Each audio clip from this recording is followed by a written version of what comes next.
ಬೇರೆ ಎಲ್ಲರಿಗೂ ನಮಸ್ಕಾರ. ಇವತ್ತಿನ ಒಂದು ವಿಡಿಯೋದಲ್ಲಿ ಒಂದು ರ್ಯಾಪಿಡ್ ಜೆಲ್ ಅನ್ನುವಂಥ ಒಂದು ಆಯಿಂಟ್ಮೆಂಟ್ ಬಗ್ಗೆ ಮಾಹಿತಿಯನ್ನು ತಿಳಿಸ್ಕೊಡ್ತಾ ಹೋಗ್ತೀನಿ. ಈ ಒಂದು ರ್ಯಾಪಿಡ್ ಜೆಲ್ ಅನ್ನುವಂಥ ಒಂದು ಪ್ರಾಡಕ್ಟ್ ಬಂದುಬಿಟ್ಟು ಈ ಒಂದು ಬ್ರ್ಯಾಂಡ್ ನೇಮ್ ರ್ಯಾಪಿಡ್ ಜೆಲ್ ಇದಾಗಿರುತ್ತೆ.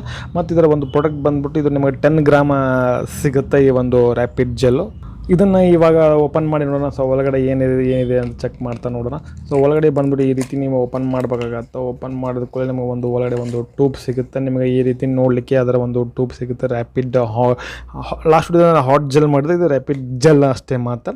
ಸೊ ಎರಡು ಕೂಡ ಒಂದು ಅಂದರೆ ಇದರ ಮಾರ್ಕೆಟಿಂಗ್ ಮಾಡಿರ್ತಕ್ಕಂಥ ಒಂದು ಕಂಪ್ನಿ ಬಂದುಬಿಟ್ಟು ಮೈಕ್ರೋ ಲ್ಯಾಬ್ಸ್ ಲಿಮಿಟೆಡ್ ಅನ್ನುವಂಥ ಒಂದು ಕಂಪ್ನಿ ಈ ಒಂದು ರ್ಯಾಪಿಡ್ ಜೆಲ್ಲನ್ನು ಮಾರ್ಕೆಟಿಂಗ್ ಮಾಡ್ತು.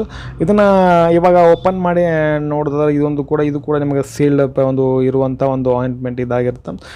ಇದು ಸಹ ನೀವೇನು ಪರ್ಚೇಸ್ ಮಾಡುವಾಗ ಇದನ್ನು ನೀವೇನು ಮಾಡ್ಬೇಕಂದ್ರೆ ಕನ್ಫರ್ಮ್ ಮಾಡಿ ತೆಗೆದುಕೊಳ್ಬೇಕಾಗತ್ತೆ. ಮತ್ತು ಇದರಲ್ಲಿರುವಂಥ ಒಂದು ಮಾಲಿಕ್ಯೂಲ್ ನೇಮ್ ಬಂದುಬಿಟ್ಟು diclofenac diethylamine, virgin linseed oil, methyl salicylate and menthol gel. ಮತ್ತು ಇದರ ಒಂದು ಪ್ರಮಾಣ ಎಷ್ಟಿದೆ ಅಂತ ನೋಡೋದಾದ್ರೆ ಡೈಕ್ಲೋಫೆನಾಕ್ ಡೈಥಲಾಮೈನ್ 1.16% ಇದೆ. ಮತ್ತು ಒಂದು ಅದು equivalent diclofenac sodium.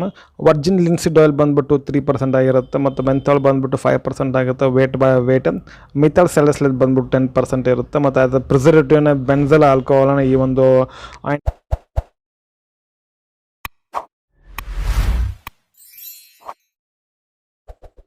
Ointment add ಮಾಡಿದ್ದಾರೆ. ಮತ್ತು ಜೆಲ್ ಬೇಸ್ ಕೂಡ ಇರುತ್ತೆ. ಮತ್ತು ಇದು ಏನೆಲ್ಲ ಕೆಲಸ ಮಾಡ್ತಾವೆ ಅಂತ ನೋಡಿದರೆ ಒಂದು ಕಾಂಪೋಸಿಷನ್ ಬಂದುಬಿಟ್ಟು ಇದು ಡೈಕ್ಲೋಫೆನಾಕ್ ಬಂದುಬಿಟ್ಟು ಪೇನ್ ಕಿಲ್ಲರ್ ಆಗಿ ಕೆಲಸ ಮಾಡುತ್ತೆ. ಮತ್ತು linseed oil, original linseed oil ಬಂದುಬಿಟ್ಟು ಇದು ಒಂದು ಸ್ಕಿನ್ ಇರಿಟೇಷನ್ಗೆ ನಿಮಗೆ ಹೆಲ್ಪ್ ಮಾಡುತ್ತೆ. ಅದರ ಜೊತೆಗೆ ಏನಾದರೂ ಒಂದು ಸೋರ್ ಮಸಲ್ಸನ್ನು ಏನು ಮಾಡುತ್ತೆ, ಸ್ಮೂತ್ನೆಸ್ ಮಾಡುತ್ತೆ. ಮತ್ತು ಒಂದು ಮೆಂಥಾಲ್ ಬಂದುಬಿಟ್ಟು ಕೂಲಿಂಗ್ ಎಫೆಕ್ಟ್ ಕೊಡುತ್ತೆ. ಮಿಥೈಲ್ ಸ್ಯಾಲಿಸಿಲೇಟ್ ಬಂದುಬಿಟ್ಟು ಇದೇನಾಗುತ್ತೆ ಅಂದರೆ ಇನ್ಫಾರ್ಮೇಷನ್ ಏನಾದರೂ ಇತ್ತಂದರೆ ಅದನ್ನು ರಿಡ್ಯೂಸ್ ಮಾಡುತ್ತೆ. ಅದರ ಜೊತೆಗೆ ಡೈಲೇಟಿಂಗ್ ದ ಬ್ಲಡ್ ವೆಸಲ್ಸ್ ಮಾಡುತ್ತೆ. ಮತ್ತು ಒಂದು ಬ್ಲಡ್ ಫ್ಲೋನ ಏನು ಮಾಡೋದು ಸರಾಗವಾಗಿ ಹರಿಲಿಕ್ಕೆ ಏನು ಮಾಡುತ್ತೆ ಈ ಒಂದು ಮಿಥೈಲ್ ಸ್ಯಾಲಿಸಿಲೇಟ್ ಹೆಲ್ಪ್ ಮಾಡುತ್ತೆ. ಮತ್ತು ಪ್ರಿಸರ್ವೇಟಿವ್ನ ಬೆನ್ಝಲ್ ಆಲ್ಕೋಹಾಲ್ನ ಈ ಒಂದು ಆಯಿಂಟ್ಮೆಂಟಲ್ಲಿ ಆ್ಯಡ್ ಮಾಡಿದ್ದಾರೆ ಸ್ನೇಹಿತರೆ. ಇದರ ಒಂದು ಬೆನಿಫಿಟ್ಸ್ ಅಂತ ನಾವು ಹೇಳೋದಾದ್ರೆ ಈ ಒಂದು ಆಯಿಂಟ್ಮೆಂಟಿನ ಒಂದು ಬೆನಿಫಿಟ್ಸ್ ಯೂಸಸನ್ನು ನಾವು ಗಮನಿಸಿದ್ರೆ ಈ ಒಂದು ಆಯಿಂಟ್ಮೆಂಟ್ ಬಂದುಬಿಟ್ಟು ಒಂದು ಪೇನ್ ರಿಲೀವ್ ಜೆಲ್ಲಾಗಿ ಕೆಲಸ ಮಾಡಿದ್ರೆ ಪೇನ್ ರಿಲೀವ್ ಜೆಲ್ಲಾಗಿ ನೀವು ಯೂಸ್ ಮಾಡ್ಕೋಬೋದು. ಸ್ವೆಲ್ಲಿಂಗ್ ಇತ್ತಂತಂದ್ರೆ ಮತ್ತು ಇನ್ಫ್ಲಮೇಷನ್, ಮಸಲ್ ಜಾಯಿಂಟ್, ನೀ joint, shoulder pain, neck pain, sports injury, so ಇನ್ನೂ ಹಲವಾರು ಒಂದು ಮಸಲಿಗೆ ಸಂಬಂಧಪಟ್ಟಂಥ ಒಂದು ಏನಾದರೂ ಒಂದು ಪೇನ್ ಇತ್ತಂದ್ರೆ ಏನಾಗುತ್ತೆ, ಸೊ ಈ ಒಂದು ಆಯಿಂಟ್ಮೆಂಟ್ ಏನು ಮಾಡುತ್ತೆ, ರಿಡ್ಯೂಸ್ ಮಾಡುತ್ತೆ. ಮತ್ತು ಆ ಒಂದು ಆಯಿಂಟ್ಮೆಂಟ್ನ ಕಡಿಮೆ ಮಾಡುತ್ತೆ ಸ್ನೇಹಿತರೆ. ಹಾಗಾದರೆ ಇದರ ಒಂದು ಸ್ಟೋರೇಜ್ ಕಂಡೀಷನ್ ಏನು, ಇದನ್ನು ಯಾವ ರೀತಿ ಅಪ್ಲೈ ಮಾಡ್ಕೋಬೇಕು ಅನ್ನೋದನ್ನು ನೋಡ್ತಾ ಹೋಗೋಣ.